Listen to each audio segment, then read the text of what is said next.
ubwo uwo mugore arifashe arambwira dukorana umunyafurika mugenzi wanjye ngo ugende ubwire mugenzi wawe ko ahantu dukora abantu bambwira ko anuka mu kanwa. Ayiwe kaza nama numva umusatsi kuramva mu mutwe, ngende mubwire wowe turi umuntu wagenda ukamubwira ko twese turi inshuti dukorana hano ari twebwe tw'abanyafurika, kubera iki wowe tushobora kuja kumubwira? Numvaga karampu umukoro ndashoboye, numva karampu ikintu nanjye ubwanjye I can't to be honest, ariko tubwizanye ukuri. Iki ni ikintu nimba ari inshuti yanjye nakagombye kumwegera nkamubwira ngo please, bavuga ko bimeze gutya nyine, ufite agahumuro eda unanuka kikwapa, cyangwa se waba unuka nyine mu kwaha, cyangwa se waba ufite umwuka mu kanwa hadasmeringa neza, ariko ibyo bintu ntabwo tubibwizanye ukuri, ntabwo tubwizanye ukuri. Abanzi bacu sometimes batubwira ibyo inshuti magara yawe idashobora kukubwira. Byarananiye kubimubwira. Cyambere nabonye ko yanyanga, mbona ko uhita utekereza ingaruka kuki umbwiye gutya ukuri, ariko tukibagiza ko ukuri guys, ukuri kurababaza, ukuri kurababaza cyane, ariko nanone aba ari ukuri. Tute tubwizanye ukuri, umwegere ikivuka conke, umubwize ukuri, uvuga ko nimba ari mu kanwa adasmeringa neza, mubwire twambaye umubiri, uyu mubiri wacu uretse no mu kanwa umwuka, umubiri wonyine iyo utoze neza usmeringa nabi mu bandi. Niyo mpamvu dukwiriye kuza tubwizanye ukuri kuri ibi bintu rwose pe, utitaye ngo ni inshuti yawe, utitaye ngo ni umudamu wawe, utitaye ngo ni umugabo wawe, mubwize ukuri, kuko nutamubwiza ukuri abandi bazamubwiza ukuri batitaye ku kintu icyo ari cyo cyose.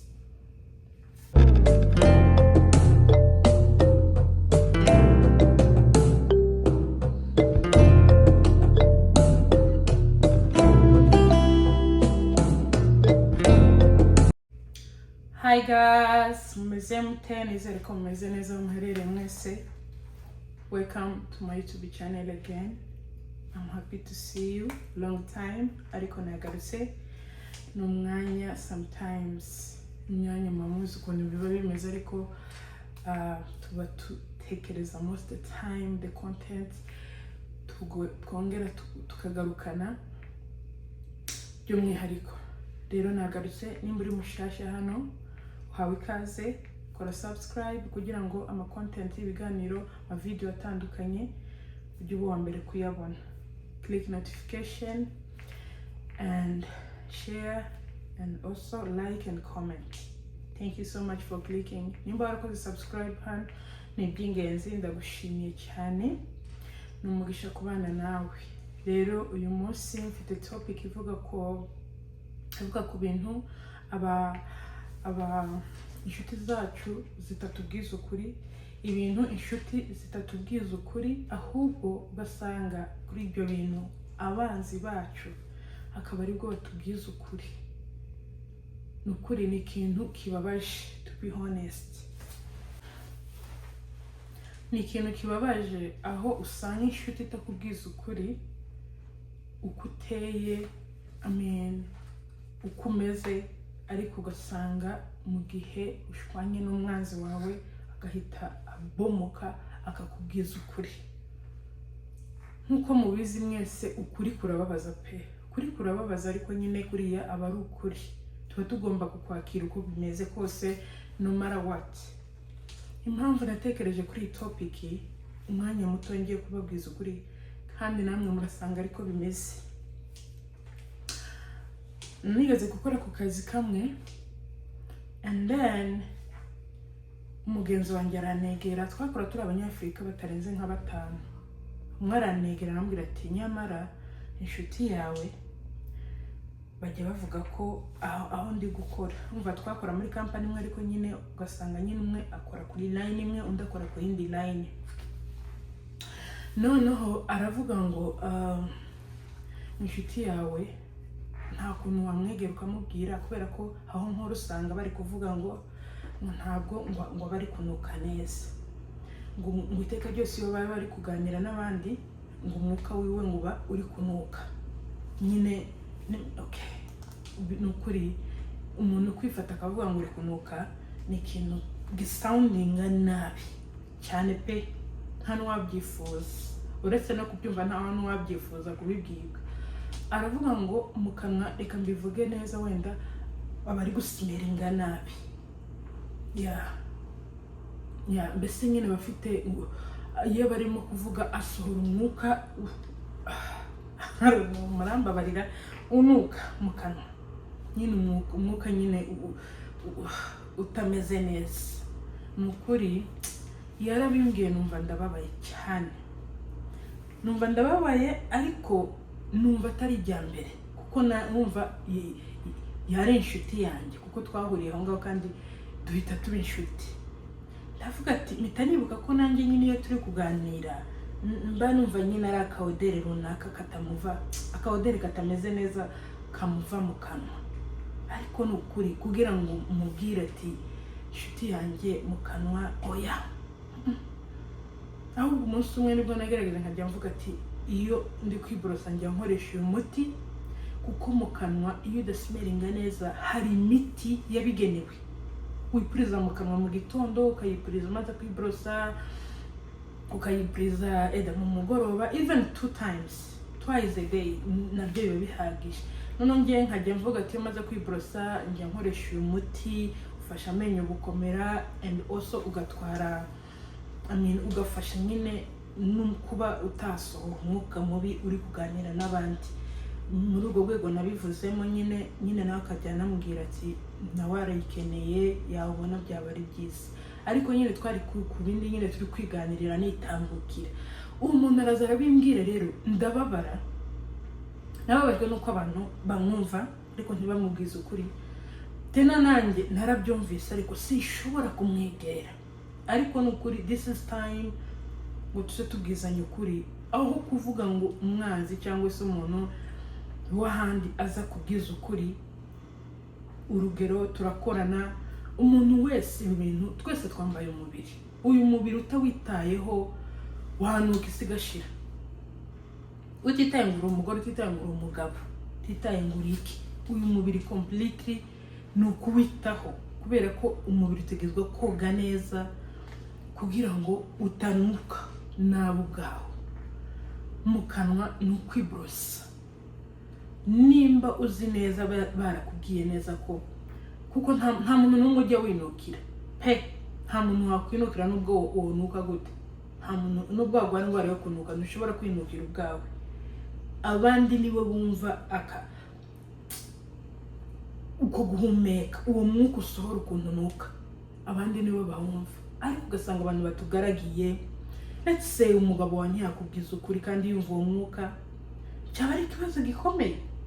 Cyangwa se umugore wawe ntakubwiza ukuri kandi abyumva neza, cyaba ari ikibazo. Kuko umugore, umuntu mabana mu nzu, umugore murararana, umugore murabyuka muri kumwe, umugore muba muri kumwe muganira face to face.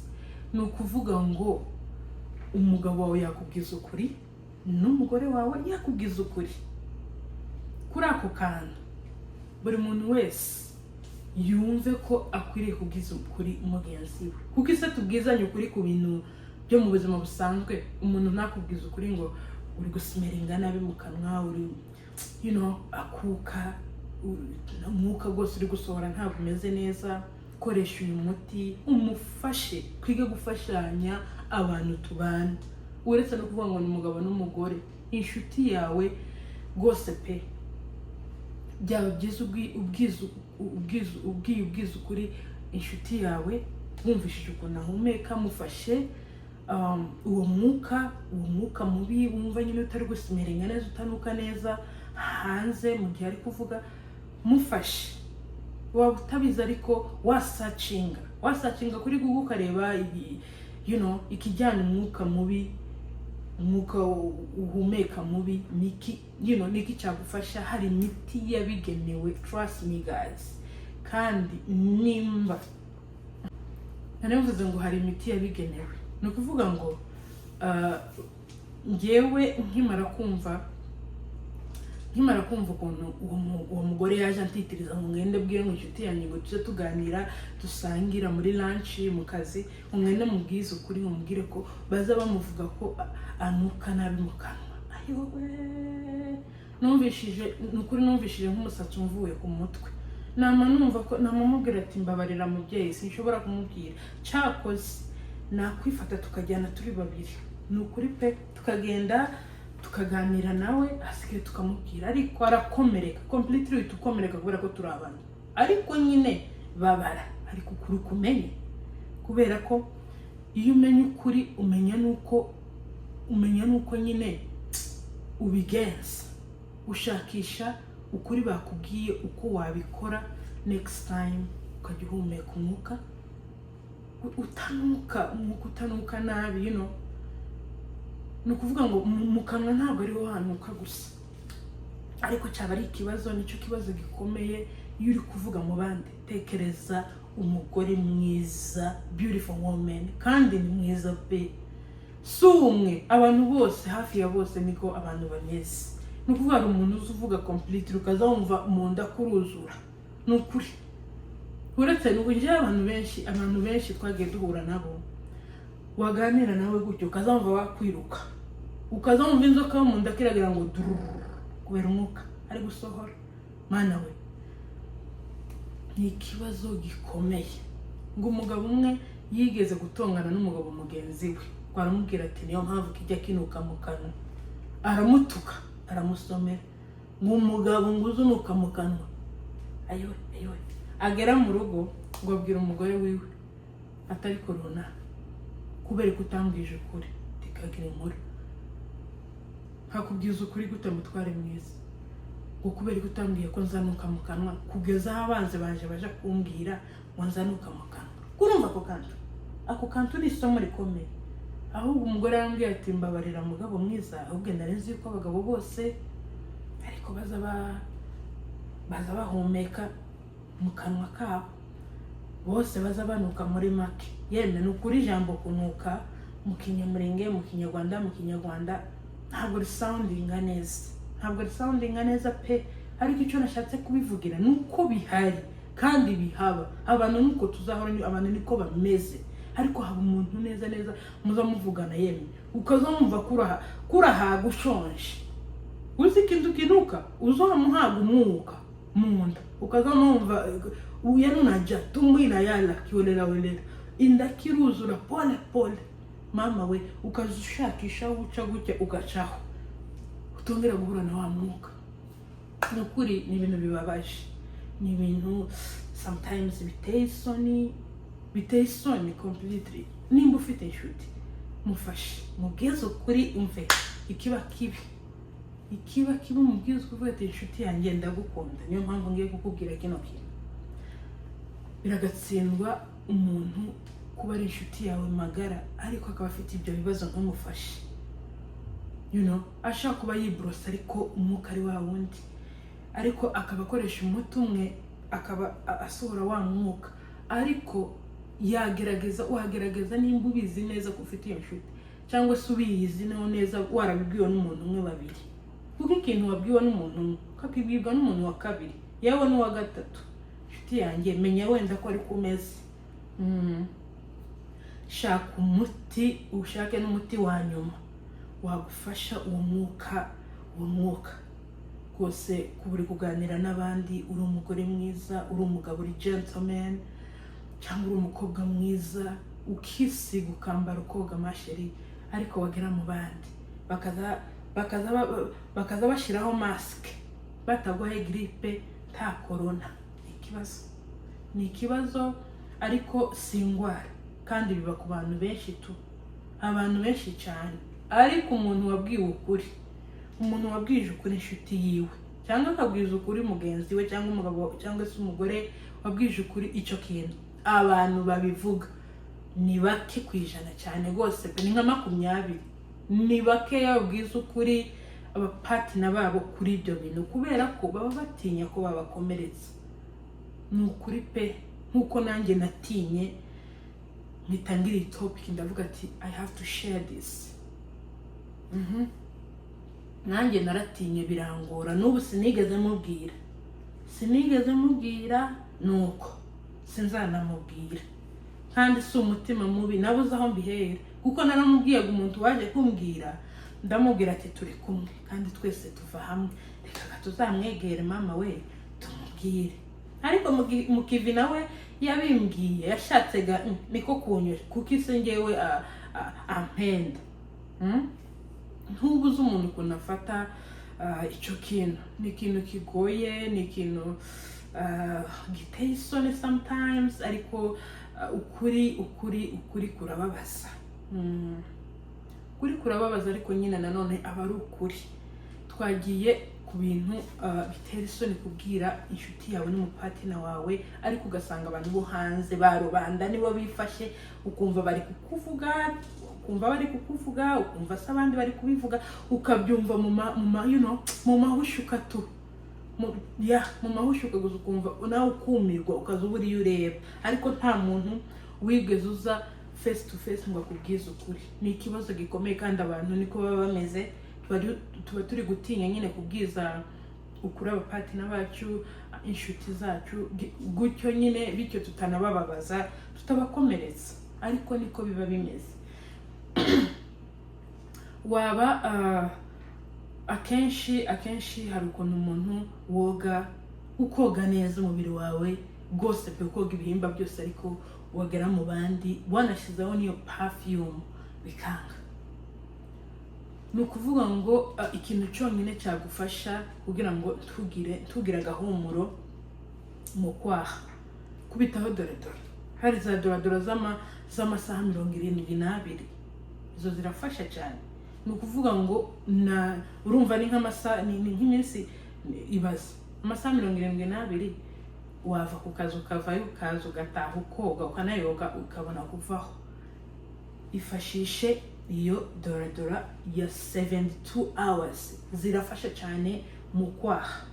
Izo zirafasha pe, nubwo utanuka icyo gikwapa. Mu Giswahili bavuga ati kikwapa. Cyifashishe ukuri kose, waba uri umugore waba uri umugabo, cyifashishe iyo doradora irafasha cyane. Ziba zihari mu masoko atandukanye ya 72 hours, no just doradora isanzwe iyo urashobora no kugenda no mu isaha imwe amasaha 2 kakuvaho, ariko ziraza 72 hours zirafasha cyane. Nzazana ikindi kiganiro mbereka izo doradora zirafasha cyane. Mu kanwa nta kindi, ni ukwibrosa bisanzwe, twese tujya twibrosa, ariko remember to use uwo muti ujana umwuka mubi rwose pe, ubipuriza rimwe rwose. Hari abantu bayikoresha, irahari no mu masoko. Gerageza kuyipuriza mu kanwa uko ubyutse umaze kwibrosa, uko ugiye gusohoka cyane cyane, kubera ko ibyo bintu bimenyekana iyo wasohotse nyine uri hanze, uri ku kazi se, uri kuvugana n'abandi bantu, wewe wenyine ntabwo ushobora kubyiyumvamo, ntabwo ushobora kwiyumva umwuka wawe, ako kaodere no. You smelling, ako kanuka nabo umwuka uvuga ugasohora nyine, uri kunuka utanuka neza mu bandi, ni ibintu biteye isoni. Koresha imiti yabigenewe yo kwipuriza mu kanwa, irahari. Koresha izo za doradora zawe, za doradora mu kwaha z'amasaha 72 nabivuze, zirafasha cyane. N'ikindi kintu wakoresha, haba hari imbuto zismeringa neza mu kanwa gaze, zifasha guhumeka nyine uyu mwuka dusohora, ukazamva nyine. Hari umuntu uza wegera ukaza ukunda ngo aguma avuge, kubera wumva ari gusmeringa fresh. Nta muntu n'umwe udakunda gusa neza no kugira gute no gusmeringa neza. Nta gisa no guhura n'umuntu ku kazi mwicaye ukazumva ari guhumeka neza, uzumva wakomeza ukaganira nawe. Ni ukuri pe, twige kubwizanya ukuri inshuti, ubwiza ukuri inshuti yawe, abapatina tubwizanye ukuri, kubera ko nutambwiza ukuri uri umugabo wanjye, abandi bazambwiza ukuri batitaye ku kintu na kimwe, batitaye ku ngaruka nini. Naba baranagira igikomere, they don't care.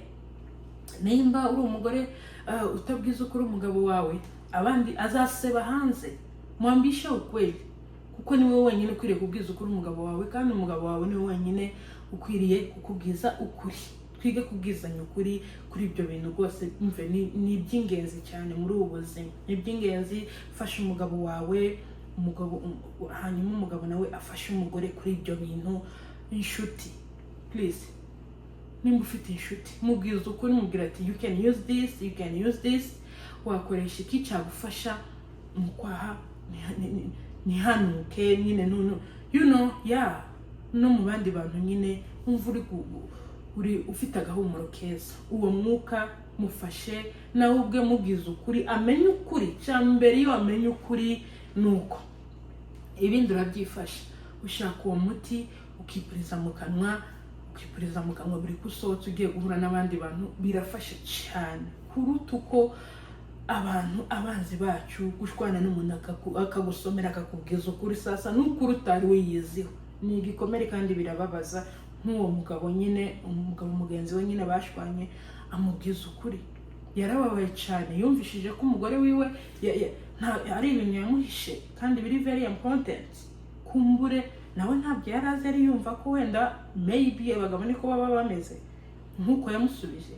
Ariko icy'ingenzi muri iki kiganiro, twige kubwizanya ukuri ku bintu bimwe na bimwe, nubwo bikomerekezanya, nubwo bibabaza, twumva nyine ari ukuri tubwiza umuntu nk'inshuti yawe, nk'umugore wawe cyangwa se nk'umugabo wawe. Twige kubwizanya ukuri. Yes, nyuma y'ukuri rero tuzabikorera akazi. Iyo bakubwije ukuri, nta kindi nawe ukurikiza ibyo bakubwiye kugira ngo udaseba hanze. Niko biba bimeze nubwo bigoye. Thank you so much for watching. Iki kiganiro ni icy'ingenzi cyane kandi kiratureba twese, igitsina gore, igitsina gabo, abana bato, abantu bakuru. Birafasha cyane ko twese twambaye umubiri, kandi umubiri dukwiriye kuwitaho. Murakoze cyane kuri iki kiganiro, nizere ko kizabafasha aho muherereye mwese. Thank you so much for watching. Subscribe for more videos.